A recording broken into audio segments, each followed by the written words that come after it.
अस्सलाम वालेकुम एवरीवन। मैं उम्मीद करता हूँ कि आप तमाम लोग खैरियत से हैं। मेरा नाम ज़ुहैब है रियल उस्ताद से। आज के इस वीडियो के अंदर हम रूडन एनक्लेव के हवाले से बातचीत करेंगे।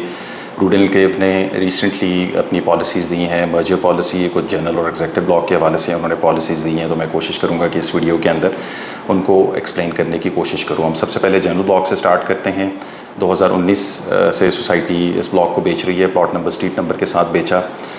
रिंग रोड ने बिल्कुल बीचों बीच इस ब्लॉक में से गुजरना था, बट सेक्शन 4 लगने की वजह से जैसे जैसे रिंग रोड डिले करती गई, जनरल ब्लॉक की डेवलपमेंट भी उस हवाले से डिले करती गई।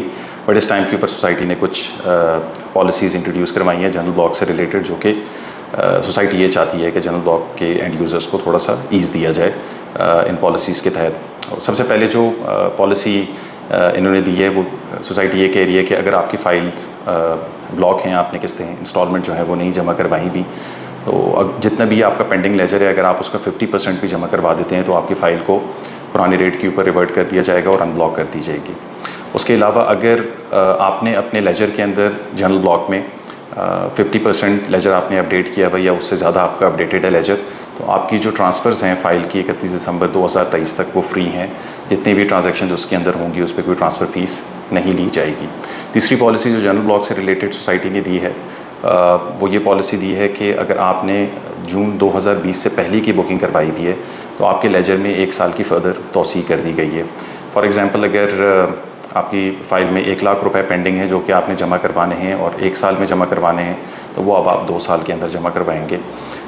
इन पॉलिसीज़ के तहत सोसाइटी ये चाह रही है कि ईज़ क्रिएट करें, बट जनरल ब्लॉक जिनके लेजर्स ऑलमोस्ट कंप्लीट होने वाले हैं उधर किसी किस्म की कोई भी डेवलपमेंट अभी तक हमने नहीं देखी।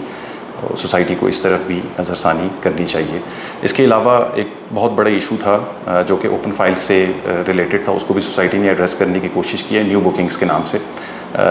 ओपन फाइल्स की जब भी हम क्लोजिंग करवाते थे तो उनके लेजर्स जो थे वो पहले से ही कंटिन्यू हुए हुए होते थे, और जब हम ट्रांसफ़र के टेबल के ऊपर जाते थे तो ये पता चलता था कि जी आपने इस फाइल के अंदर 10 या 15 इंस्टॉलमेंट्स भी जमा करवानी है। जबकि इनिशियल जब बुकिंग होती है सोसाइटी के अंदर वो 10-20% के ऊपर होती है। रूडन एनक्लेव में 20% बुकिंग और कन्फर्मेशन के ऊपर आपकी बुकिंग होती थी, बट जब आप ट्रांसफ़र के टेबल पे आते थे तो बहुत सारी एक हेफ्टी अमाउंट आपने उसके अंदर पे करनी होती थी, जिसकी वजह से जो न्यू बुकिंग्स थी फाइल्स की वो बिल्कुल क्लोज़ हो गई थी। सोसाइटी ने उसके हवाले से एक पॉलिसी दी है कि जी 15 अगस्त से लेकर 16 सितंबर के बीच में अगर आप कोई भी नई बुकिंग करवाते हैं फ़ाइल की, तो उसका लेजर जो है वो उसी डेट से स्टार्ट होगा, और ये काफ़ी खुशाइन बात है। एग्जेक्टिव ब्लॉक और एच ब्लॉक के हवाले से जो ब्लॉकिंग की पॉलिसी थी वो हम पहले भी बहुत दफ़ा एक्सप्लेन कर चुके हैं, मैं दोबारा से एक्सप्लेन कर देता हूँ। एग्जेक्टिव ब्लॉक के अंदर आपके पास चाहे रेजिडेंशियल या कमर्शियल प्रॉपर्टी है, या एच ब्लॉक के अंदर सिर्फ आपके पास जो रेजिडेंशियल प्रॉपर्टी है उसका अगर आपकी फ़ाइल ब्लॉक हो गई है तो आप 50% उसका लेजर अपडेट करवा दें तो आपकी फ़ाइल जो है वो रिवर्ट हो जाएगी 15 सितंबर से पहले पुराने रेट पे रिवर्ट हो जाएगी और अनब्लॉक हो जाएगी। या फिर आपकी फ़ाइल में अगर कंसेक्टिव लेस देन 6 इंस्टॉलमेंट्स अगर कंसेक्टिव मिसिंग है, फॉर एग्जांपल 7 इंस्टॉलमेंट्स अगर आपकी मिसिंग है तो आप 2 जमा करवा दें, 5 पेंडिंग रह जाएगी, तो भी आपकी फ़ाइल को जो है वो ब्लॉक नहीं किया जाएगा और नए रेट पे कन्वर्ट नहीं किया जाएगा। लास्ट में इन्होंने अपनी मर्जर पॉलिसी इंट्रोड्यूस करवाई है। मर्जर पॉलिसी सिर्फ ओपन फाइल्स के लिए है, वो भी एग्जेक्टिव और एच ब्लॉक के अंदर। एग्जेक्टिव में रेजिडेंशियल और कमर्शियल दोनों पे अप्लाई होती है और एच ब्लॉक में सिर्फ रेजिडेंशियल के ऊपर अप्लाई होती है, और उसका टाइम पीरियड जो है वो ये 15 अगस्त से लेकर 16 सितंबर तक का टाइम पीरियड इन्होंने इसके अंदर डिसाइड किया हुआ है।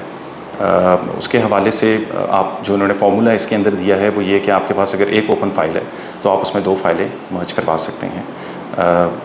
सेम उसकी होनी चाहिए, यानी कि अगर 7 मरले का प्लॉट है आपका तो 2 7 मरले की फ़ाइलें उसके अंदर मर्ज हो सकती हैं।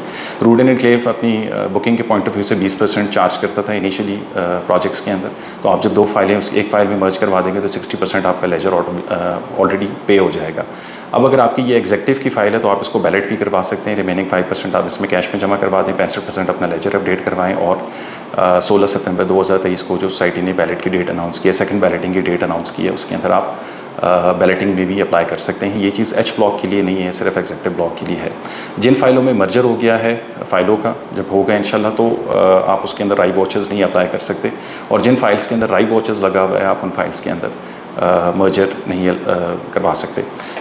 जो लास्टली इन्होंने अपनी डेट अनाउंस कर दी है मर्जर पॉलिसी से रिलेटेड, ये तमाम पॉलिसीज़ सोसाइटी ने एक गेट टुगेदर करवाई जिसमें तमाम डीलर से इन्होंने फ़ीडबैक भी लिया ये पॉलिसीज़ अप्लाई करने से पहले। और सारे लोगों ने अपना फीडबैक दिया, बट स्टिल हम लोग ये समझते हैं कि सोसाइटी को अभी भी बहुत ज़्यादा फोकस करना चाहिए डेवलपमेंट के पॉइंट ऑफ व्यू से। जनरल ब्लॉक के जो एंड यूज़र्स हैं वो काफ़ी टाइम से इंतज़ार कर रहे हैं। सेक्शन 4 हमें पता है कि लगा हुआ है, रिंग रोड की वजह से जनरल ब्लॉक के अंदर तो वहाँ कोई डेवलपमेंट उस हवाले से नहीं हो सकती है, बट सोसाइटी को इस चीज़ के ऊपर भी नज़रसानी करनी चाहिए। आप तमाम लोग जिनको अपनी फ़ाइलें अगर मर्ज करवानी है तो भी आप हमसे रब्ता कर सकते हैं। अगर किसी को राइट वाउचर अप्लाई करना है, अपनी फ़ाइल्स के अंदर किस्तें जमा करवानी है, ब्लॉकिंग से बचना है, नए रेट पे कन्वर्ट नहीं होना है, तो भी आप हम लोग से रब्ता कर सकते हैं। Like share subscribe contact details जो हैं वो वीडियो के डिस्क्रिप्शन के अंदर मेंशन है। फेसबुक पेज और इंस्टा का पेज भी है, आप उसको भी लाइक कर सकते हैं। अपना ख्याल रखें। अस्सलाम वालेकुम।